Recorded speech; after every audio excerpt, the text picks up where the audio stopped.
Celui qui aime devient humble. Ceux qui aiment ont, pour ainsi dire, mis de côté une partie de leur narcissisme. En fait, nous ne pouvons renoncer à rien, nous ne faisons que troquer une chose contre une autre, ce qui paraît être un renoncement est en réalité une substitution ou subrogation. Quand on m'attaque, je peux me défendre, mais devant les louanges, je suis sans défense. Rendre la vie supportable est le premier devoir du vivant. Nous ne sommes jamais aussi mal protégés contre la souffrance que lorsque nous aimons, jamais plus irrémédiablement malheureux que si nous avons perdu la personne aimée et son amour. Il y a quantité de chemins pour conduire au bonheur, mais il n'en est point qui y mène à coup sûr. Les désirs insatisfaits sont les forces motrices des fantaisies, et chaque fantaisie particulière est l'accomplissement d'un désir, un correctif de la réalité non satisfaisante. Les souvenirs oubliés ne sont pas perdus. Chez la fille, il n'est pas de désir plus grand que celui de protection par le père.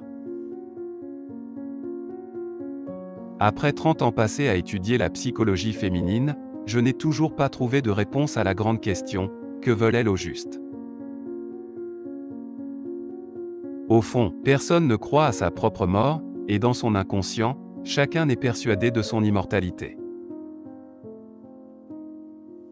Être normal, c'est aimer et travailler.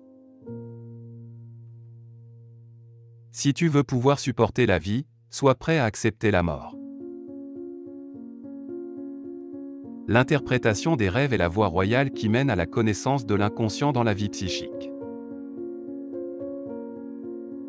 Au commencement des temps, les mots et la magie étaient une seule et même chose.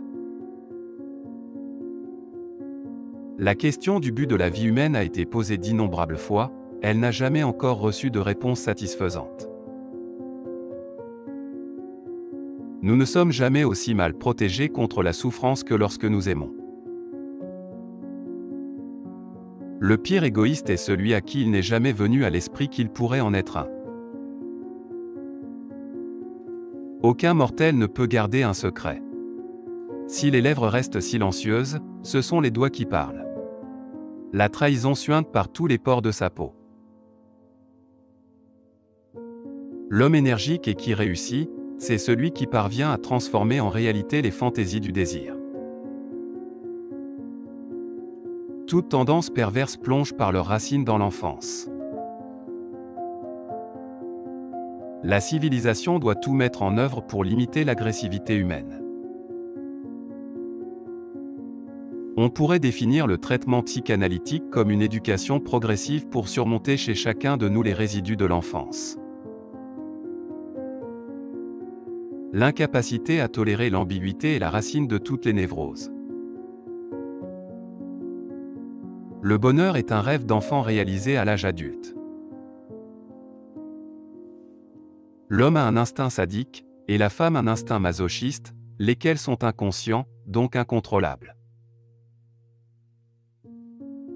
Nos facultés de bonheur sont limitées, il nous est moins difficile de faire l'expérience du malheur. L'enfant s'aime tout d'abord, il n'apprend que plus tard à aimer les autres. Une fête est un excès permis, voire ordonné. Le caractère normal de la vie sexuelle est assuré par la conjonction vers l'objet et le but sexuel de deux courants, celui de la tendresse et celui de la sensualité. L'homme possède la faculté dangereuse d'inciter les autres à suivre son exemple. Certains actes en apparence non intentionnels sont en fait parfaitement motivés et déterminés par des raisons qui échappent à la conscience. On travaille avec tous au bonheur de tous. L'inconscient de l'être humain peut réagir à l'autre sans passer par le conscient.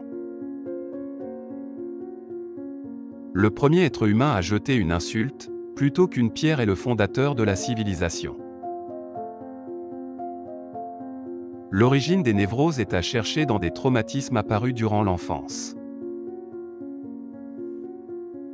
Celui qui n'a pas de sexe parle de sexe, un homme affamé parle de nourriture, une personne qui n'a pas d'argent parle d'argent, et nos oligarques et banquiers parlent de moralité.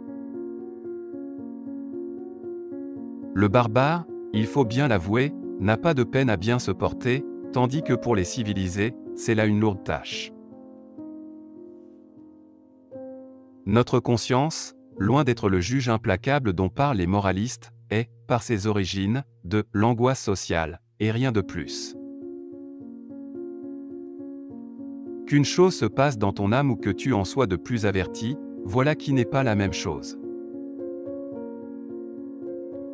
Par suite de cette hostilité primaire qui dresse les hommes les uns contre les autres, la société civilisée est constamment menacée de ruine.